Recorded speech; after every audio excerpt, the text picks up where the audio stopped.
por lo demás, cada uno de ustedes ame a su mujer como a sí mismo y la mujer respete a su marido. Este pasaje es un pasaje de los pasajes que siempre están en nuestra vida golpeando acerca de lo que son las relaciones y el sentido de lo que debe de ser amar.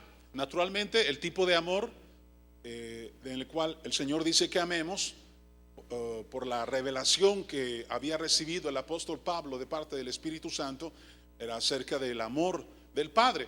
Nosotros no vamos a poder amar a nuestro cónyuge si no es a través del amor del Padre. No se está diciendo que nos amemos con el amor humano o con el amor erótico, sino aquí está hablándose del amor superior.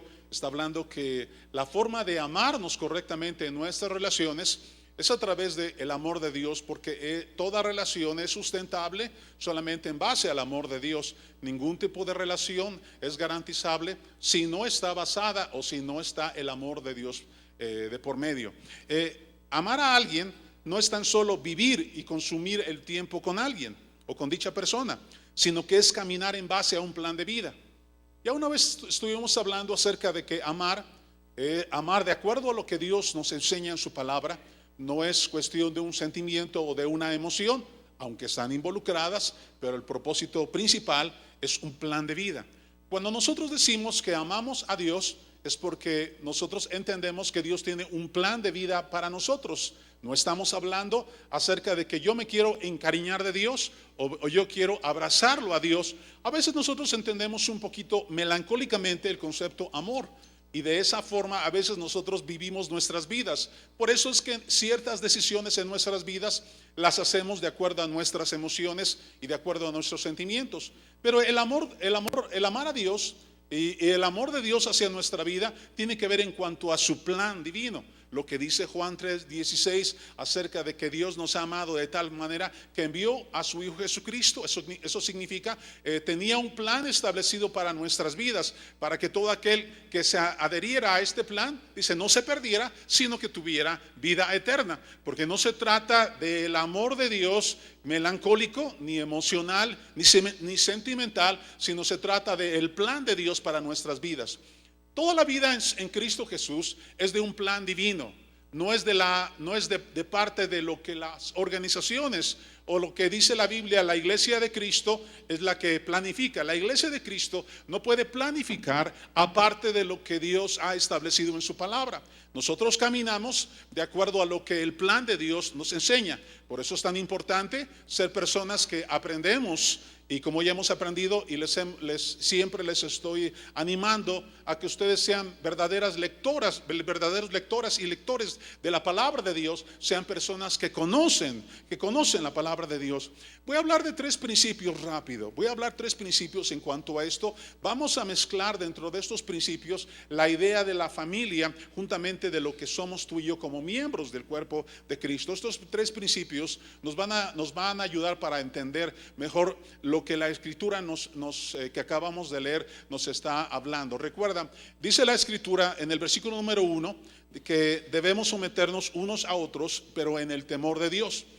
La expresión temor de Dios es una expresión que creo que se ha devaluado un poco, porque aunque es cierto que la intención del Espíritu es de que nosotros entendamos temor en base a un sentido de referencia, pero no le quita de todos modos el pavor que nosotros deberíamos de entender que si por alguien que no obedece a Dios. La palabra temor aquí sí es la misma palabra de tener pavor por alguien, en este caso alguien verdaderamente grande. Cuando nosotros decimos que nosotros le tenemos temor a Dios, nosotros hemos aprendido que habla de un temor reverente, pero no se le quita el énfasis de la propia palabra, que también involucra que debemos aprender y entender que delante de Dios estamos. Cuando le quitamos esa parte de que a Dios no deberíamos de tenerle pavor, entonces a veces es por eso que a veces nuestras decisiones en la vida se emblandecen, no tienen el mismo peso en nuestros corazones, porque a veces decimos, bueno, el temor a Dios es algo reverente y entonces voy a tratar de vivir bien, pero no olvides la otra parte de lo que la palabra también es. La palabra temor también involucra que nuestra vida debe de entender que estamos delante de un Dios grande, temible y poderoso. y que nuestra vida debe de aprender a caminar en base a eso. O sea, no te olvides, también involucra la palabra temor eso. O sea, Dios no quiere que tengamos miedo de Él, pero sí el Señor quiere que le tengamos un altísimo respeto por quién es Él. Debemos entender ello. Y dice la Escritura más adelante acerca de que somos miembros, tú y yo, de su cuerpo, de su carne y de sus huesos. Dentro de todo esto que estamos viviendo durante estos meses y estaremos viviendo durante estos meses, ese constantemente desafíos que tú tienes, debes de saber que lo hacemos y es parte de quien es un cuerpo. Somos miembros, significa que somos parte de algo. Dios nos ha integrado por la gracia de Jesucristo. Mi familia y yo nos integramos a Trigo y Miel en el año de 1998. Somos parte de un proyecto. Dios nos hizo que Trigo y Miel fuera nuestra casa. Y desde ese tiempo, la gracia de Dios ha estado operando en nuestras vidas. Porque somos miembros de su cuerpo, de su carne y de sus huesos. Mis hijos, ahora que ya son casados, pertenecen a diferente ministerio. Pero ellos dos crecieron y se desarrollaron dentro de Trigo y Miel. ¿Por qué? Porque somos miembros de su cuerpo, de su carne y de sus huesos. Y cada uno, Víctor Andrés en un lugar y Lili Berenice perteneciendo a otro ministerio, pero somos miembros todos de su cuerpo, de su carne y de sus huesos. Lo que Dios ha producido en nuestras vidas y lo que Trigo y Miel ha hecho en base a la forma en que miles de personas se han entregado aquí, y no todas esas miles de personas asisten a este lugar. Hay personas que son parte del cuerpo de Cristo y que perteneciendo tal vez un tiempo aquí o habiendo aceptado su vida, rendido su vida a Jesucristo en este lugar, se han añadido a otros grupos cristianos.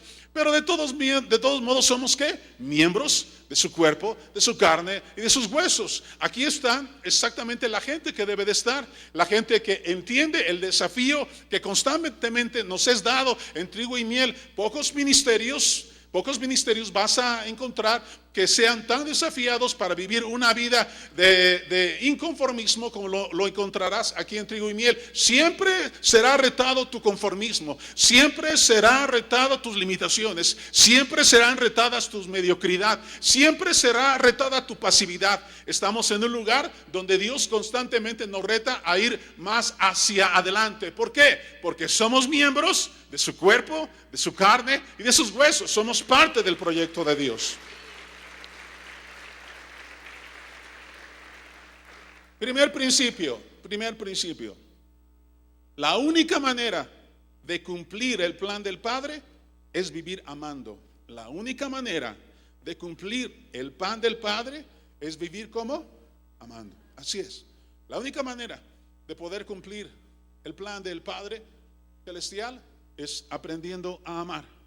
La parábola de los talentos en Mateo 25, 14 al 30. La parábola de los talentos en Mateo 25, 14 al 30 es una escritura muy interesante, porque nos habla acerca de que un hombre, siendo propietario teniendo muchas posesiones, él las puso a tres de sus siervos, gente allegada a él. Dice la escritura en Mateo 25 que a alguno le fue dado 5 talentos, a otro le fueron dados 2 talentos y a otro le fue dado 1 talento. Ahora, quiero decir que talento aquí significa, es una medida de peso, mejor dicho, es una medida de peso. No es talento de habilidad, no es algo que se reproduce porque es una habilidad, sino porque es un peso. Un talento equivale a 90 libras o 40 kilos. Y quiere decir que el que tenía 5 talentos tenía que cargar 200 kilos. El que tenía 2 talentos tenía que cargar aproximadamente 80 kilos. Y el que cargaba 1 talento, pues solamente 40 kilos. Esto era la forma. La expresión talento no nos habla acerca de los talentos, del desarrollo de algo en nuestra vida, sino habla del peso de las cosas en nuestra vida. Quiere decir las cosas que son prioridad. Otra forma de llamarle a esta parábola podría llamársele así: la parábola de las prioridades. Hacemos un decir regularmente que las cosas caen por su propio peso. Y también nosotros hablamos acerca de que cada cosa tiene su propio peso. Vivimos de acuerdo a cómo nosotros pesamos las cosas. Significa que nosotros tomamos decisiones en la vida en base a lo que son para nosotros las cosas que verdaderamente tienen un peso.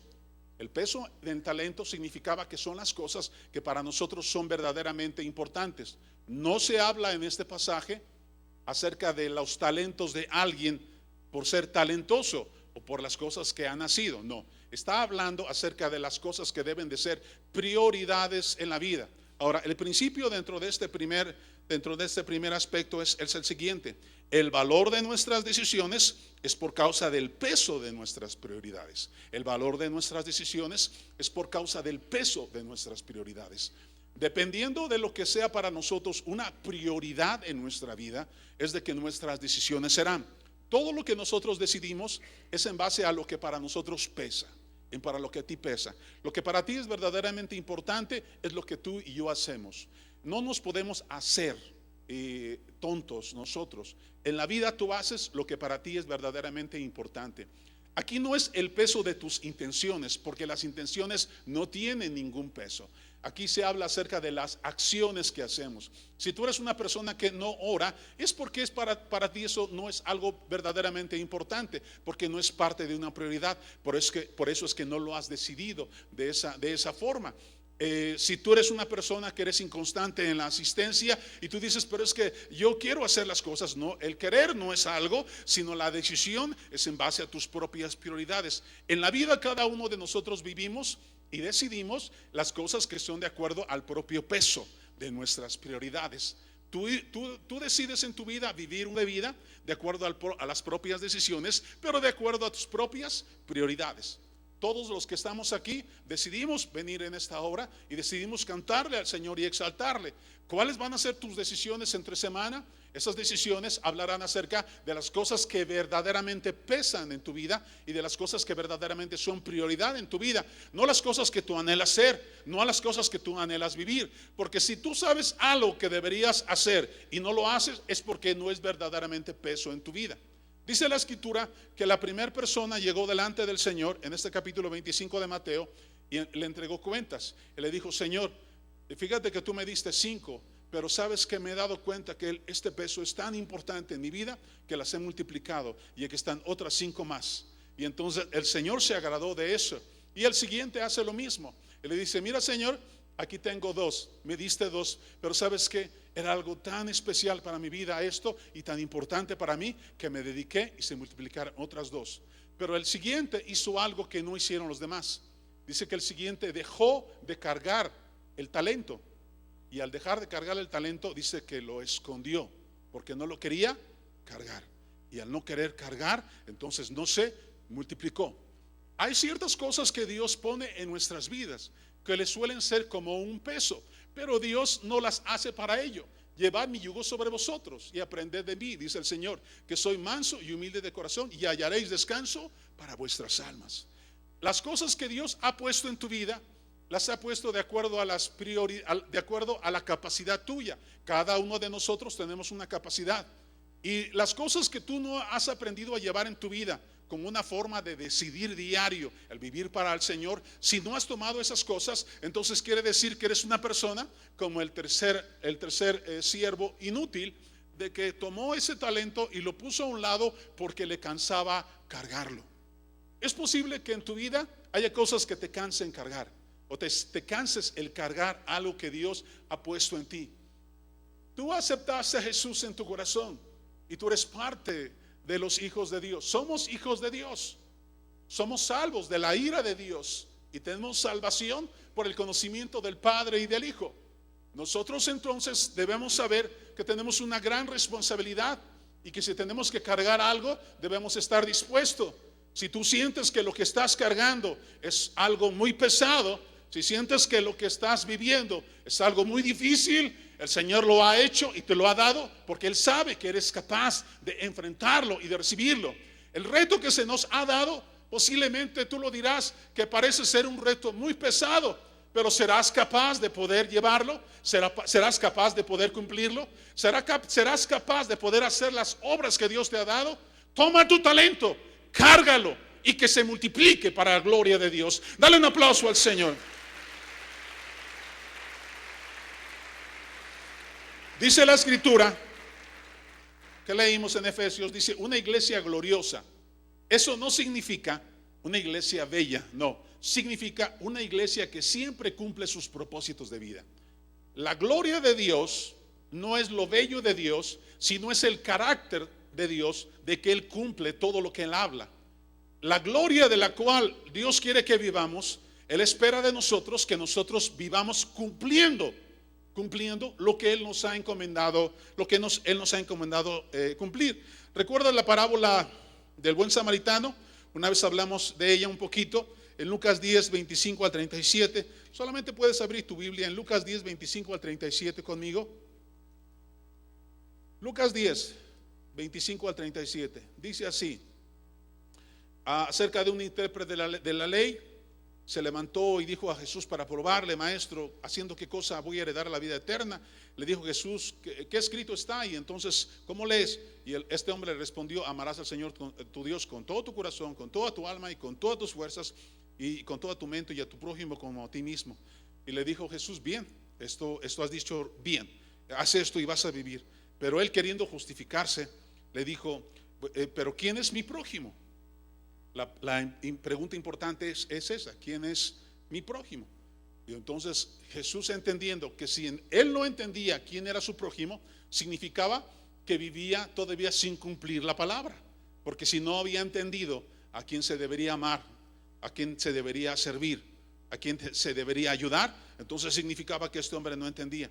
Y entonces Jesús le responde: un hombre descendía de Jerusalén a Jericó, y cayó en manos de ladrones. Recuerda que esta parábola es la misma parábola de Bartimeo. ¿Recuerdas eso? Es la misma parábola de Bartimeo.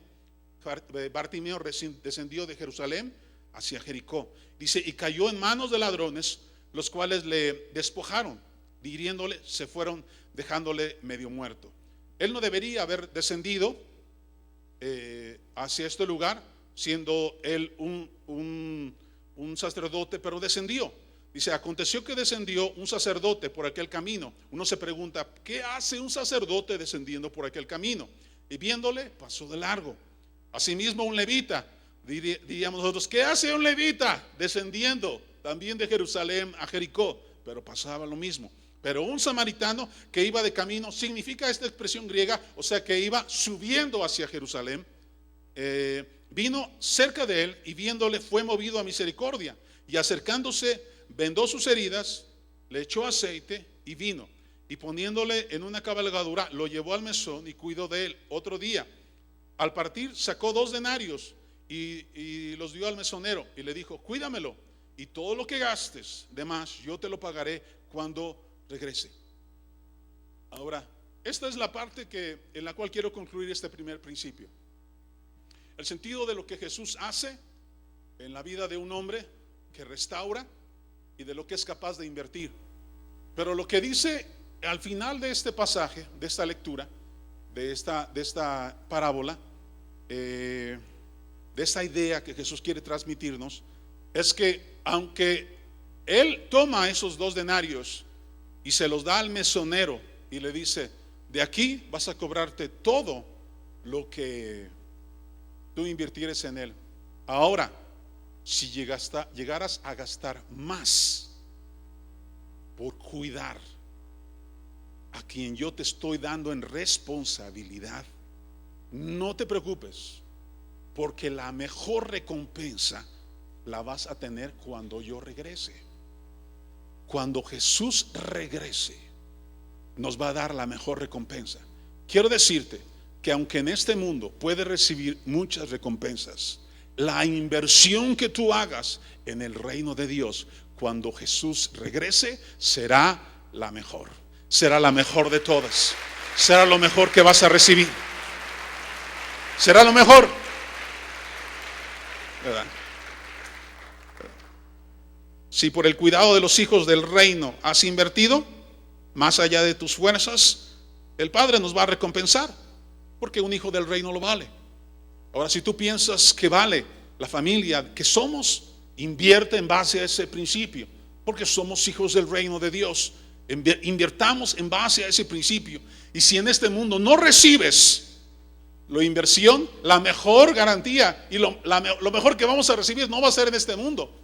Hay gente que quiere recibir las cosas en este mundo y Dios se las puede dar, pero yo pienso que lo mejor y más grande, no solamente pienso, sino sé, porque la Biblia lo dice, es cuando Jesús regrese. Lo mejor del Señor Él nos lo va a dar cuando Él regrese. Así que tu dar en el Señor, la inversión que tú des, no solamente en tu vida económica, sino en todos los aspectos, el talento que tú das, la inversión de tu tiempo, la inversión de tus fuerzas, tus hijos que sirven, tu esposo que sirve, tu esposa que sirve, tus nietos que sirven en este lugar, la gente que está sirviendo, los hermanos en Jesús que nos congregamos en este lugar, porque somos hijos del mismo Padre. Si es familia de Dios, si somos familia de Dios, preguntaré: ¿será posible que lo que yo invierta, el que está a mi derecha vale la pena? ¿El que está delante de mí vale la pena? ¿Los cientos que estamos aquí valdrán la pena? ¿Valdrá la pena invertir por causa de los hijos del reino? ¿Valdrá la pena invertir 100, 1000, 2000, 5000, 10,000, 15,000 o la cantidad que Dios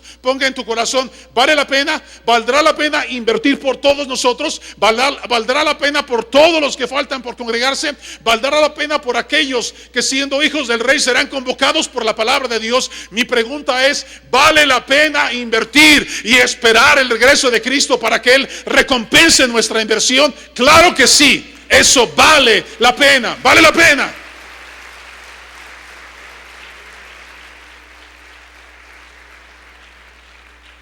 Entonces repito el principio: la única manera de cumplir el plan del Padre es vivir amando, vivir amando. Dije que el valor de nuestras decisiones es por causa del peso de nuestras prioridades. En segundo lugar, el único medio de entender y alcanzar los propósitos del Padre es crecer por su palabra.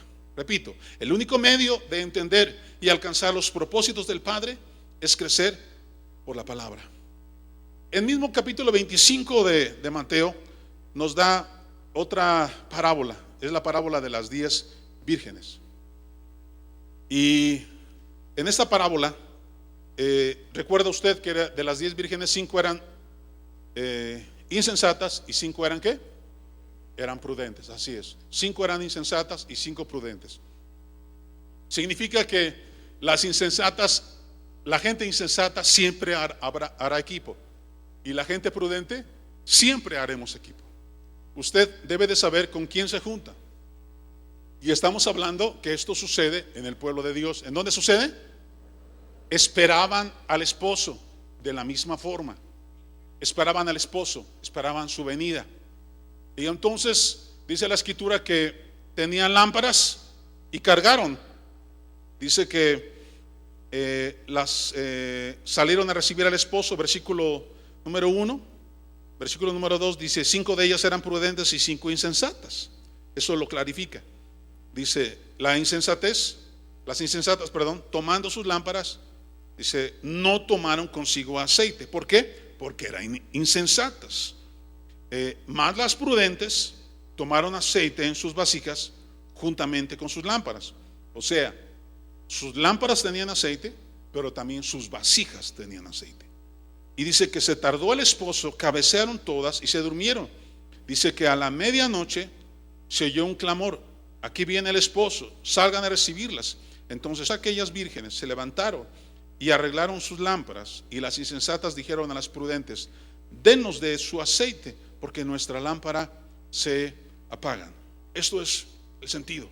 El principio entonces de esto es: el valor de nuestras decisiones es por causa del valor de nuestras relaciones. El valor de nuestras decisiones es por causa del valor de nuestras relaciones. ¿Es importante con quién nos juntamos? Sí. Dile al que está a tu lado: es importante con quién te juntas. Así es. Dice la escritura que Jesús habla y dice: esto va a ser, y eso es algo natural. Había 5 insensatas y 5 prudentes. Yo pienso que Jesús así enseñó, hablando de una mano y hablando de la otra mano. Esas 5 insensatas hicieron equipo, pero también las que eran prudentes hicieron equipo. La forma en que nosotros tomamos decisiones tendrá que ver en cuanto al valor que nosotros damos a nuestras propias relaciones. Aquí está hablando esta parábola lo importante que es juntarnos con la gente adecuada, juntarnos con la gente que no nos contamina. Ten cuidado en tu vida de que no te contamines de una familia equivocada, de alguien que no quiera crecer. Escucha bien esto. Sería bueno que si tú escuchas a personas que dicen cosas que tal vez son de insensatez, sería bueno o que no te juntaras con ellas o que les ayudaras para entender las cosas como son. Es parte del cuerpo de Cristo y es parte de la obra de Dios que esto suceda. Nosotros debemos entender que no nos gustaría esto, porque pensamos nosotros que está pasando esto entre la gente no creyente, pero Jesucristo está hablando acerca que esto es parte del reino de Dios. Dentro del reino de Dios sucede gente así, sucede gente que son insensatas y sucede que son gente prudentes, pero todo dependerá de la gente con la cual nosotros nos estamos relacionando. Es la prudencia contra la insensatez. Las prudentes se juntaron, las insensatas lo hicieron. Ahora, el sentido es de que sí es importante con la gente, con las personas con las cuales nos juntamos. Debes aprender a respetar la gente con quien te juntas, pero también debes aprender a escoger juntarte con gente que valga la pena. Hay gente que se junta con gente porque es graciosa, pero no siempre eso significa que es una señal de madurez. Hay gente que nos cae bien porque piensa como nosotros, y esto no significa que eso sea madurez. Nosotros debemos aprender a juntarnos con aquellos que pueden producir en nuestra vida madurez. Jesús aquí nos enseña que las relaciones en tu vida serán las prioridades que deberíamos entender para saber con quién juntarnos y con quién no juntarnos. Significa que dentro del mismo reino de Dios, dentro del procedimiento de la obra del Espíritu Santo, dentro del tiempo de la purificación de la palabra, habrá gente que no estará preparada realmente para esperar la venida de Jesús. Ahora esto es más que importante, porque si esa persona no puede ver como algo prioritario en su vida la presencia de Dios, significa entonces que no ha aprendido a amar la palabra del Padre. ¿Cómo puedes tú decir que amas al Padre si no esperas su presencia? Si nosotros amamos la palabra del esposo, entonces es porque queremos ser la verdadera esposa. Para tú platicar con el esposo, tienes que conocer su palabra, y nosotros debemos entender que debemos aprender a amar su presencia. A veces nosotros entendemos como presencia aquel calor que nos abraza y que nos hace sentir bien. La presencia del esposo es algo verdaderamente grande y especial. Es mucho mejor de lo que tú has sentido en la mejor reunión cristiana, en el momento de la mayor unción. Que venga la presencia del esposo, que venga la presencia del esposo a tu vida y que tú puedas presentarte con el aceite suficiente, significa que has escuchado suficientemente su palabra. La palabra es la que nos hace crecer en nuestras vidas. Tú no puedes crecer si no es a través de la palabra del Padre. La palabra del Padre es la que te enriquece en tu vida para que tú seas una persona y una novia como esposa de Jesucristo, lista para recibir al esposo y amar su presencia. Pero tú no puedes decir que estás esperando la presencia del esposo si tú no amas la palabra del Padre. La palabra del Padre es la que te prepara para que seas la esposa perfecta que Cristo quiere tomar como su eterna esposa para tener una eterna relación. La palabra eterna de Dios en tu vida te transforma, te renueva, te activa, te da la sabiduría y te eleva en tu vida para que vivas de acuerdo a los propósitos perfectos de Dios en tu vida. No es solamente esperar la venida de Jesucristo, no es solamente que podamos verlo en las nubes viniendo en gloria, no es solamente eso. Estamos hablando más que eso. Estamos hablando de ser la esposa que está preparada para recibir a Jesucristo, para recibir la esposa. Tú debes de ser una esposa que está preparada para recibir la presencia de Jesucristo. Jesucristo vendrá y Él querrá ver delante de sí una iglesia gloriosa, que no tuviese mancha, ni arruga, ni cosa semejante. A través de la palabra nuestra vida es limpiada, es purificada, es preparada para cuando Él venga, mi vida esté preparada para recibir al esposo. para recibir a Jesús. No puedes ir con tus vestiduras, no puedes ir con tu sabiduría, no puedes ir con tu gracia personal. La palabra es la única que te preparará para ese tiempo. Y en tercer lugar, Alex, ¿estás por aquí? Tercer principio, el tiempo ya avanzó mucho. La única herramienta, dije el segundo principio, el único medio de entender y alcanzar los propósitos del Padre es crecer por su palabra. Y en tercer lugar, la única herramienta para permanecer en los propósitos del Padre es la oración. La única herramienta para permanecer en los propósitos del Padre es la oración. El valor de nuestras decisiones es por causa del valor que damos a nuestra existencia. El valor de nuestras decisiones es por causa del valor que damos a nuestra existencia. Tú debes de saber que vivimos en una sociedad en esos tiempos, en estos años, que no tienen una identidad clara. La humanidad está perdiendo su identidad sin Cristo. Sin Cristo, el hombre está perdiendo su identidad. Hay algunos que no saben si son hombres o mujeres. Están perdiendo su identidad. Hay algunos que crecieron sin hogar y no tienen una identidad en su vida. Hay creyentes que todavía no se dan cuenta que su vida ha recibido algo más que ser salvos, y no ha aprendido a entender que son hijos. Y si no has entendido que no eres solamente salvo, sino eres hijo sobre todo, entonces no has entendido que tienes un padre. Y eso es lo peor en la vida que puede suceder. La existencia de en el que Dios nos ha dado es un valor personal. Y este valor lo entendemos cuando nosotros aprendemos a tener una relación personal con el Padre, de hijo a padre. Lo que hace mucho tiempo hemos aprendido: la mayor relación que existe en el universo es entre el Padre y sus hijos. La mayor relación, no existe relación más grande que esa. Si tú y yo aprendemos a relacionarnos con el Padre, mejor identidad en mi vida tendré cada día. Ninguna conferencia te va a dar identidad. La oración con el Padre es lo que te da identidad. Ningún libro te da identidad. La oración, la relación con tu Padre es lo que te da identidad. Mientras más aprendas a tener una relación con el Padre Celestial, más entenderás todo lo que eres capaz de hacer y de ser como hijo de Dios. Somos hijos de Dios porque Él es nuestro Padre, y por la gracia de Jesucristo nos tomó para ser hijo de Dios. Como dice Juan 1:11 y 12, ¿verdad? A los suyos vino y los suyos no lo recibieron, pero más a los que le recibieron les dio potestad, la autoridad. O sea, nos elevó a algo que de otra manera no podríamos ser elevados, de ser hijos de Dios. La identidad de tu vida no te la va a dar si sabes quién es tu papá o quién es tu mamá. Tú no vas a tener identidad en tu vida porque sabes si vienes de la familia o de qué linaje vienes, si vienes de franceses o españoles, si vienes de qué familia. Tu linaje no es porque tu papá haya sido drogadicto o tu mamá haya sido prostituta.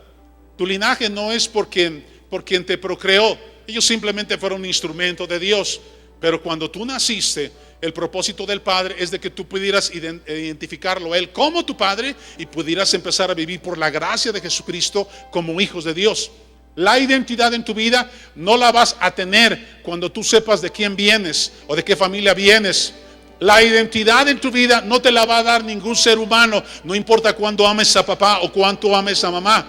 La identidad de tu vida la hace tu relación con el Padre Celestial. Tu relación con el Padre Celestial te identifica como hijo de Dios. Esa identidad de hijo de Dios te hace emprender un camino diferente en tu vida, en tus decisiones, en tu corazón, en tus relaciones, en tu oración al Padre, en la forma en que todos debemos aprender a vivir. Estamos conectados tú y yo a la familia de Dios. Tú piensas que tienes una familia afuera, pero todavía no te has dado cuenta, no has entendido, trigo y miel, todavía, de que La única relación verdadera que tienes en tu vida es la relación con el Padre Celestial. ¿No has entendido todavía que la única relación que te llevará a la eternidad es tu relación con el Padre Celestial? Todavía no has entendido que lo que hacemos aquí como familia es por causa de que somos hijos y Él es nuestro Padre Celestial, que somos capaces de hacer más cosas por el Padre. Si Él ha invertido la gracia y la sangre de Jesucristo, nosotros podemos invertir todo por Él, porque entiendo por la gracia de Jesucristo que soy hijo de Dios.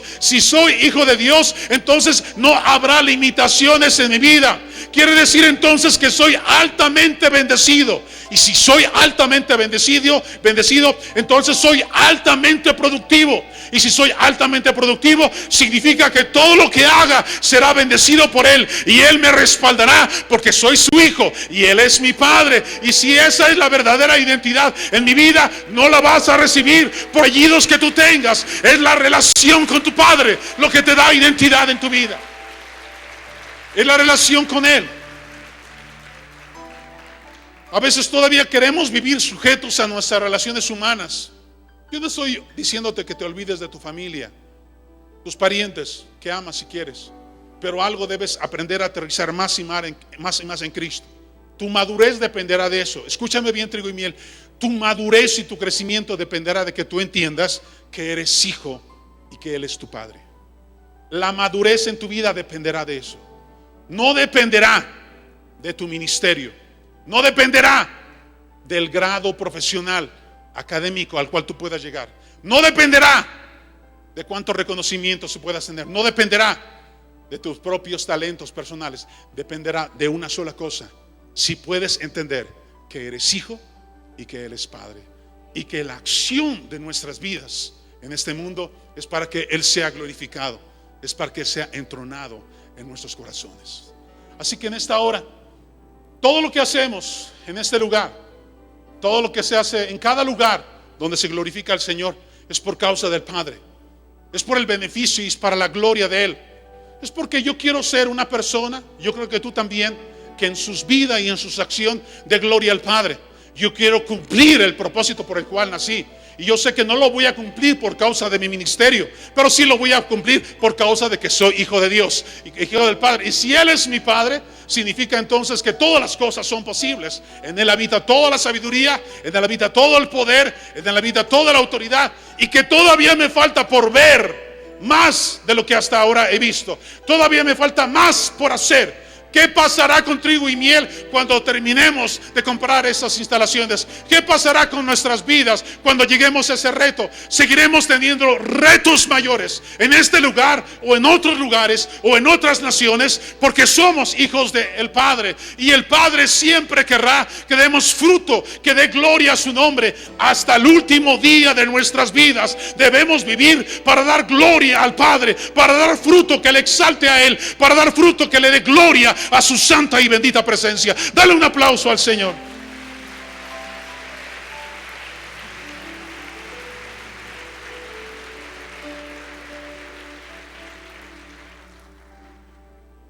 Ese es el propósito de Dios para la familia, para quienes somos, para la inversión que hemos hecho en nuestras vidas, para la inversión que tú haces, para la inversión que hacemos. Hace algunos años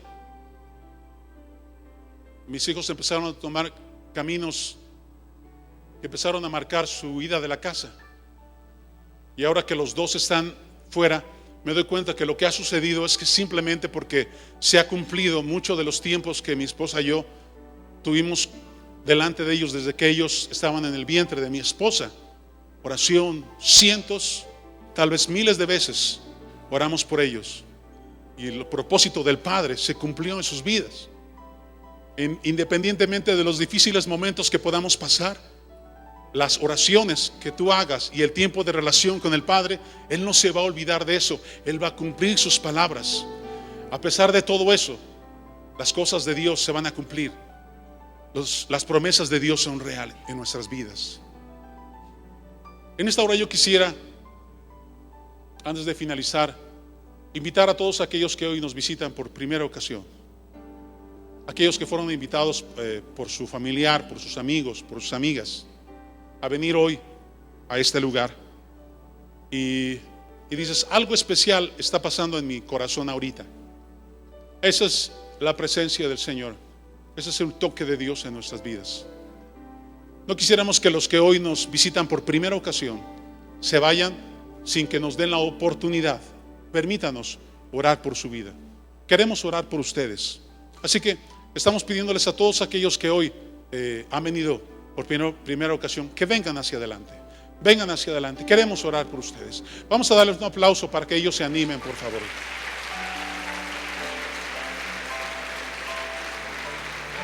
A todos aquellos que nos están visitando por primera ocasión, vengan. Anímalo. Tú que sabes que lo invitaste, anímalo. Dile, ven, no tengas miedo, no tengas temor. Solo queremos orar por tu vida. Queremos bendecirte. Queremos bendecirte. Queremos bendecirlos.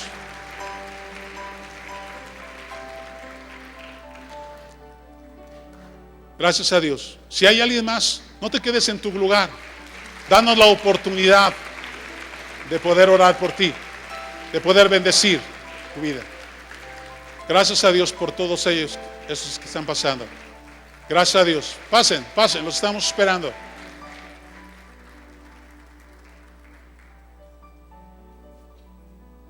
Trigo y Miel somos una familia. No somos un organismo religioso, ni somos parte de una religión. Nuestras vidas, como tu vida, tenía ocupaciones de diferentes formas, pero llegamos al momento en donde reconocimos que necesitábamos a Dios verdaderamente en nuestras vidas y necesitábamos que Él nos cambiara, nos transformara. Así que en esta hora yo te voy a invitar que cierres tus ojos solamente para que no te desconcentres y repite esta oración que yo voy a hacer y hazlo de todo tu corazón. Dísela a Jesús. Esas palabras son para Jesús.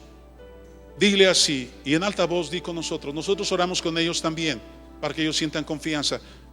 Repite estas palabras y di: Señor Jesús, en esta mañana estoy reconociendo mi necesidad de ti. Tú viniste a morir por mí en la cruz del Calvario, a derramar tu sangre.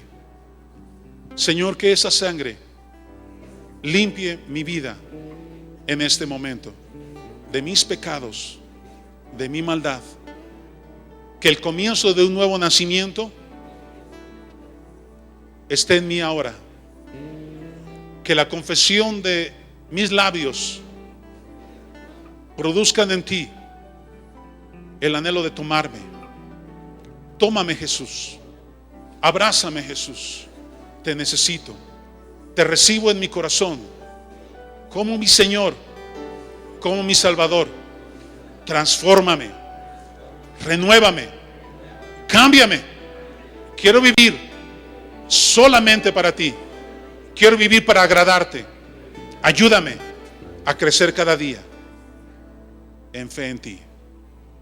Amén. Van a preguntarle sus nombres y van a orar por ustedes. Todos nos ponemos en pie y oramos por ellos. Extiende sus manos hacia ellos. Así como ellos están, algún día estuvimos así también. Quiero estar en tu presencia.